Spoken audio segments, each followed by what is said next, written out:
पश्चिम बंगाल में विधानसभा के चुनाव नहीं हुए, लोकतंत्र की हत्या कर दी गई है। समाजवादी पार्टी के राष्ट्रीय अध्यक्ष माननीय अखिलेश यादव जी कल कलकत्ता गए थे और उन्होंने ममता बनर्जी से मुलाकात करी है। अब वो पूरे देश में इंडिया गठबंधन को मजबूत करने का काम करेंगे। अगर समाजवादी पार्टी के राष्ट्रीय अध्यक्ष माननीय अखिलेश यादव जी इंडिया गठबंधन की अगुवाई करेंगे तो उसके बाद जो चुनाव होंगे उसमें इंडिया गठबंधन चुनाव जीतने का काम करेगा।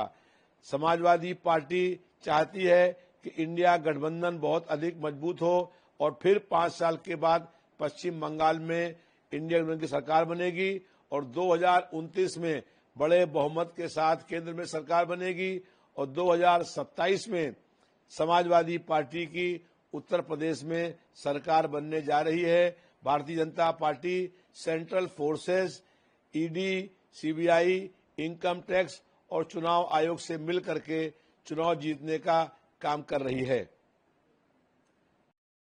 बंगाल के विकास के लिए एनडीए मॉडल की बात की, कैसे देख रहे हैं?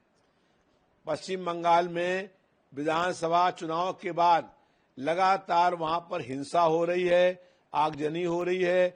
ममता बनर्जी के घर पर और उनके कार्यालय में घुस करके भाजपा के गुंडों ने उत्पात करने का काम किया है। चुनाव हुए भी कुछ ही दिन हुए हैं कि भारतीय जनता पार्टी की गुंडाई और आगजनी और तानाशाही का वहां पर दिखावा हो रहा है।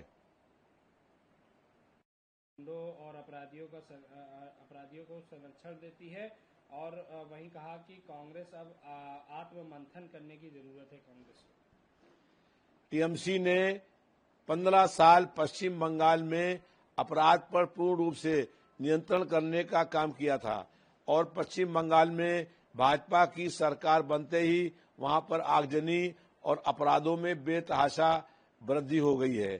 कांग्रेस पार्टी के बारे में ये बात सच है कि वो गठबंधन तो करते हैं लेकिन गठबंधन धर्म का पालन करने का काम नहीं करते हैं।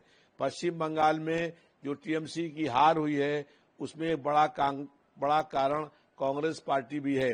अगर इंडिया गठबंधन मिल के चुनाव लड़ा होता तो वहां इसके परिणाम उल्टे आते। समाजवादी पार्टी ने बिना कोई सीट लिए हुए टीएमसी को के लिए काम करने का काम किया और समाजवादी पार्टी के अगुवाई में अगर इंडिया गठबंधन काम करेगा तो निश्चित रूप से आगामी चुनाव में इंडिया गठबंधन की सरकार बनेगी। एक आखिरी सवाल, राजा ने कहा कि टीवीके ने तमिलनाडु में सीपीआई और सीपीआईएम और वीसीके से संपर्क किया था और हमारी पार्टी तमिलनाडु में राष्ट्र नेतृत्व से चर्चा करने के बाद अब हमने तय किया है कि टीवीके को समर्थन देंगे और टीवीके के नेता को सरकार बनाने के लिए आमंत्रित करेंगे।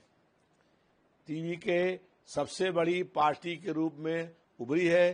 तमिलनाडु में सरकार बनाने के लिए सबसे पहले उसको मौका मिलना चाहिए और जो छोटी पार्टियां हैं उनको सपोर्ट करने का काम कर रही हैं। भारतीय जनता पार्टी लगातार दबाव बना करके टीवीके को एनडीए में शामिल करने का प्रयास कर रही है।